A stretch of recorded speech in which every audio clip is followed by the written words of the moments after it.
देवर के दिल जली ऐसे दुखावा, भाभी हो बबुआ के फायदा उठावा। अरे उठा लो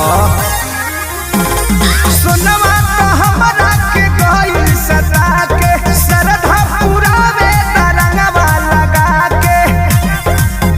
बड़ी हो खता बेचैनी हो, हम ठोकता नहीं खैनी हो, रंग आन पन छछकल।